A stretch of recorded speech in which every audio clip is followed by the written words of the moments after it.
I'm going to go through, okay, Yeah. some statements here, right? Because we want to get these ones out of the way first. Yes. Right? If we stop talking about it, Akala, racism will go away. I think it's profoundly revealing that one of the most dangerous ideas in human history, an idea that has underpinned, as I pointed out, centuries of enslavement, has justified putting millions of people into concentration camps, a really, really dangerous, one of the most important, whether we like it or not, ideas in the history of the world, is seen as off limits for discussion. It's a really, nothing is testament more actually to the centrality of race than people have these anti-intellectual responses to it. No one's ever said to me, stop talking about Shakespeare because it's in the past. I don't see colour.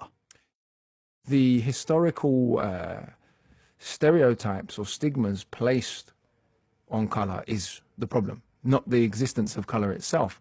And so saying we don't see it, again, it's failing to address an issue. It's saying, well, it doesn't affect me, or I don't want to deal with this difficult issue, so therefore it doesn't exist, therefore I don't want to see it. I do think sometimes it's coming from a kind of attempting to be nice place, but it's, again, not all of us can afford to pretend that we live in a colourblind society. Why don't you just go back to where you came from? Well, this is my favourite one because obviously my mum's family are Celts, so you know, I am indigenous to this country, more indigenous than lots of the people who've been taught to believe they're indigenous. So they're proving my exact point. The vast majority of immigrants to Britain, ever, vast majority, overwhelming majority, have come from Ireland and Europe. The people, of course, who came from particularly Southern Asia and the Caribbean before 1962 were all legally British citizens.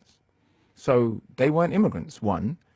Two, as I said, loads and loads of immigrants have come from other places across the past 200 years and more. It's about 2.5 million immigrants, mainly from Europe and Ireland, between 1800 and 1945. Another million immigrants from Ireland after World War II. Another 600,000 immigrants from Eastern Europe after World War II. Yet many of those people have been taught to believe that they can tell me to go back somewhere, even though my mum's family are Highland Scots who speak Gaelic, who've been on this island for a few thousand years. And my dad's family came here as British citizens from a territory ruled by England since 1655. So a territory that was ruled by England from before the Act of Union with Scotland. So before there was a Britain, Jamaica was ruled by England. And so I think some of these statements are testimony to just how much is taken for granted in public language.